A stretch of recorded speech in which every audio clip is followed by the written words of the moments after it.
আমরা একটা অঙ্ক দেখতে পাচ্ছি, এটা কম্বাইন্ড 5 ব্যাংকস অফিসার 2016 সালে এসেছিল, তাই না? সরি 18 সালে এসেছিল। যাই হোক, আমরা এখন অঙ্কটির সলিউশনের দিকে এগিয়ে যাব। প্রথমেই বলে রাখি, এই অঙ্কটি সচরাচর আমরা যে অঙ্কগুলো করি সেই অঙ্ক থেকে একটু ডিফারেন্ট। কেন ডিফারেন্ট সেটা আমি আপনাদেরকে এখন বলছি এবং বুঝিয়ে দিচ্ছি। প্রথমে আমি অঙ্কটি তুলে নিচ্ছি। So log to the base x of 2 to the power 19/16 equals -1/2, তাই না? আমরা এখানে দেখতে পাচ্ছি এখানে কি আছে, লগ আছে। দ্যাট মিন্স এটা লগারিদম আকারে প্রকাশ করা আছে। এখন আমরা এটাকে লগারিদম থেকে সূচক আকারে প্রকাশ করব, তাই না? সেটা আমরা কীভাবে করতে পারি, দেখতে পাচ্ছেন এটা লগের বেজ। সো আমরা কী করবো, এই বেজটাকে এখানে বসিয়ে দেবো, তাই না? আর এটা আর্গুমেন্ট হয় এবং এটা ফর হয়। এখন আমরা সূচকের অর্থাৎ সূচক থেকে লগে প্রকাশ করার নিয়মটা কি জানি, আমরা এই বেজটা বসিয়ে দিই এবং জাস্ট এটা এখানে নিই এবং এটা এখানে নিই, তাই না?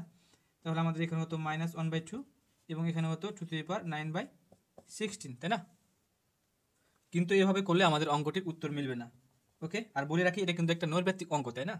এইভাবে করলে কিন্তু কোনো অপশানই আপনারা খুঁজে পাবেন না, তাই না? সো আমরা কীভাবে করবো সেটা এখন লক্ষ্য করি। এখন আমরা একটা উদাহরণ দেখি, তাহলে আশা করি আপনারা বুঝতে পারবেন।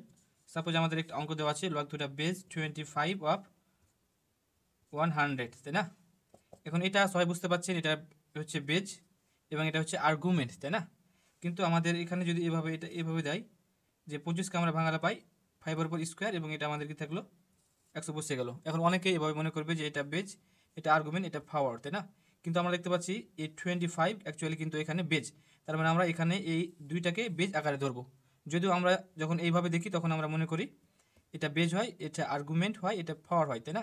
বাট আমরা শুধুমাত্র এই অঙ্কতে এই দুইটাকে বেজ হিসেবে ধরবো। দ্যাট মিনস আমরা এই দুইটাকে কী করবো, বেজ হিসেবে ধরবো।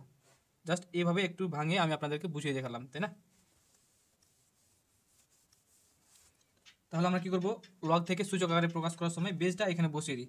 যেহেতু আমাদের বেজ আমরা এটুকু ধরেছি এক্স স্কোয়ার, তাহলে আমরা এখানে এক্স স্কোয়ার বসিয়ে দিলাম, তাই না? এখন এটাকে লিখবো আমরা এই জায়গাতে, তাহলে হবে 9/16 এবং এটাকে লিখবো এই আর্গুমেন্টের জায়গাতে, তাই না? তাহলে হবে -1/2। ওকে, আশা করি বুঝতে পেরেছেন। আমি জাস্ট আপনাদেরকে উদাহরণ দিলাম যে আমি কেন এই দুইটাকে বেজ আকারে ধরলাম, তাই না? এখন আমরা সবাই একটা সূত্র জানি, সূচকের সূত্র। এটা হচ্ছে বেজ, এটা পাওয়ার, এটা পাওয়ার সূচকের ক্ষেত্রে, তাই না? তো সূচকের ক্ষেত্রে ডাবল পাওয়ার থাকলে আমরা জাস্ট পাওয়ার দুটাকে কী করি, গুণ করি। এই 8 নম্বর সূত্রের মধ্যে পাওয়ার দুইটা পাওয়ার থাকলে পাওয়ার দুটাকে গুণ করতে হয়। তাহলে এখানে একটা পাওয়ার আছে 2, এখানে কি আছে একটা পাওয়ার -1/2। তাহলে এটাকে আমরা গুণ আকারে লিখলে এভাবে পাই। তাহলে এই 2 এবং এই 2 কেটে গেলো, তাহলে কি থাকলো -1, তাই না? তাহলে এখানে এক্সের উপর কী থাকলো, কেটে গিয়ে x two the power -1 equals কত, 9/16। এখন আমরা একটা সূত্র জানি, কোনো কিছুর উপর -1 থাকলে, পাওয়ার হিসেবে -1 থাকলে 1/, ওইটা হয়, তাই না? সেক্ষেত্রে আমাদের এখানে কী হবে, যেহেতু উপরে -1 আছে তার মানে 1/, কী হবে, এটা হবে, তার মানে x হবে, তাই না? তাহলে কী হবে 9/16। এখন আমরা এই দুইটাকে উল্টে দিব, তাহলে এখানে কী হবে x/1, আর আমরা কিন্তু 1 নিচে লিখি না, তার মানে আমাদের এখানে কী হবে x হবে। আর এটাকে উল্টে দিলে কী হবে, উপরে 16, নিচে হচ্ছে 9, আর এটা হচ্ছে আমাদের ফাইনাল অ্যান্সার। আশা করি ভিডিওটি আপনাদের ভালো লেগেছে। ভিডিওটি ভালো লাগলে অবশ্যই আপনারা আমাদের ফেসবুক পেজটিকে ফলো করবেন এবং ইউটিউব চ্যানেলটিকে সাবস্ক্রাইব করবেন। আল্লাহ হাফেজ।